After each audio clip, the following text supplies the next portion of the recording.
The Super Nintendo, one of, if not the greatest video game consoles ever. Disagree?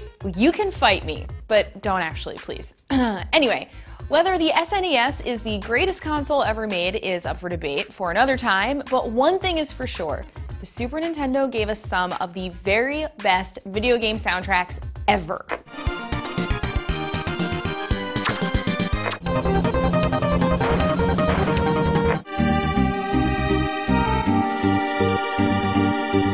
Paring this list down to 5 is extremely hard, like beating Super Ghouls and Ghost in one sitting hard. But nonetheless, we gave it our best shot. So here are our 5 picks for the best Super Nintendo soundtracks.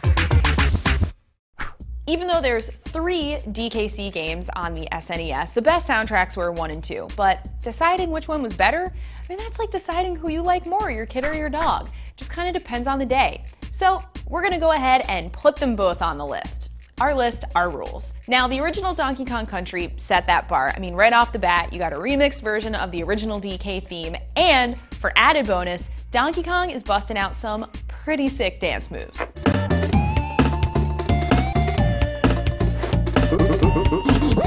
The rest of the soundtrack bumps an incredible mix of different music styles, sounds, tones that make up some of the most catchy atmospheric themes in video games.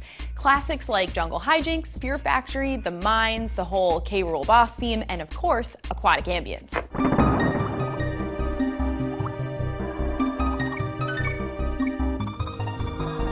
Donkey Kong Country 2's soundtrack not only maintained the bar of excellence set by its predecessor, but arguably surpassed it. Relax, I said arguably, you can argue about it. Once again, all the themes complemented the levels perfectly, and it gave us probably the best theme out of the entire series in Sticker Brush Symphony.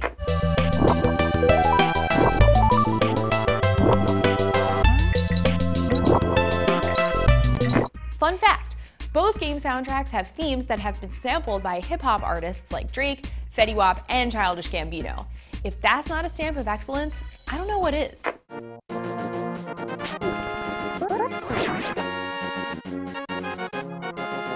Of course, A Link to the Past made this list. I mean, this is a Super Nintendo list, right? The music in this all-time classic continues the franchise tradition of catchy melodies. The classic overworld theme is updated compared to its predecessors, but it's the themes that were unique to Link to the Past that shine. Numbers like the Dark World theme, Dungeon theme, the boss theme that, by the way, makes for a great wake-up alarm. But perhaps the theme that stands out the most is the Fairy Fountain theme that also served as the file select menu music.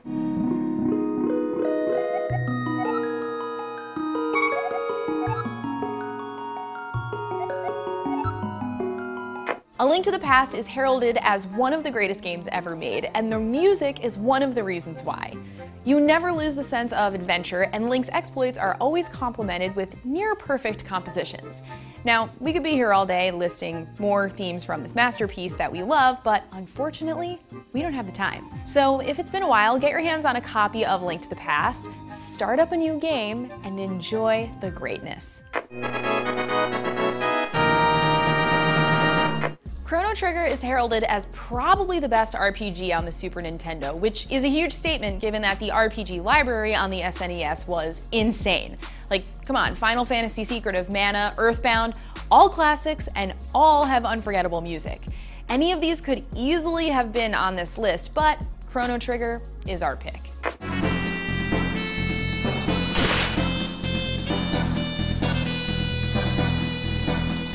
If you haven't had the pleasure, Chrono Trigger was about time travel, and every set piece, every time period was as close to perfectly scored as can be.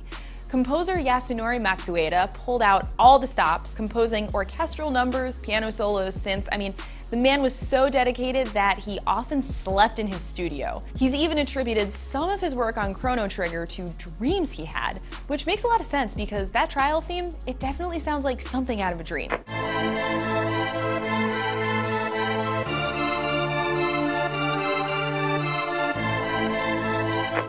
Did I mention this was Matsueda's debut work? Yeah, his first video game score was Chrono Trigger.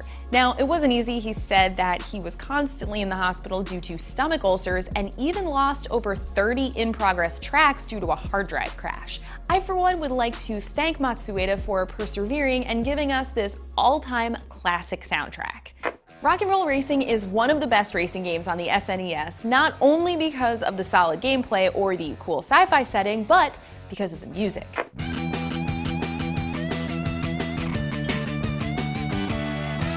Sound familiar? Yup, that's a 16-bit version of Paranoid by Black Sabbath.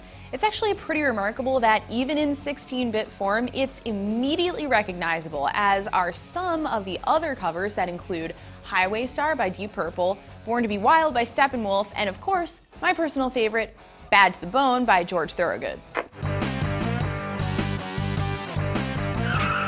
Viper fade to the left.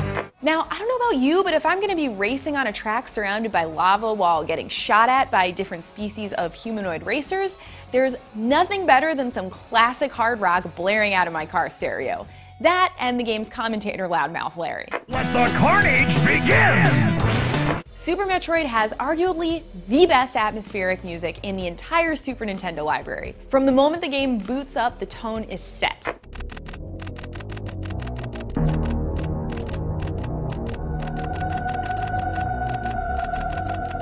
Yeah, you know what tone that is? That's the shit's about to go down tone. Once you press start, it is on. And the tension kind of doesn't stop. It's only in brief breaks where you hear somewhat uplifting fanfare, like when Samus acquires an item or after she awakens from a save station.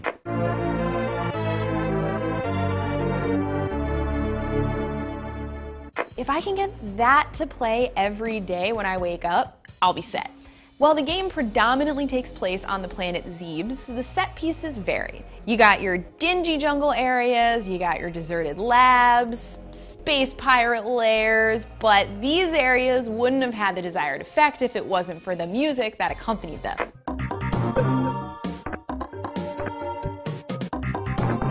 Super Metroid soundtrack served as the blueprint for immersive anxiety-inducing gaming, which is probably why it took me so long to beat it. Yeah, let's go with that. So there you go, 5 of the very best soundtracks the Super Nintendo has to offer. Which ones would you have had on this list? Which ones are you about to flame us in the comments for not even mentioning? Mega Man X?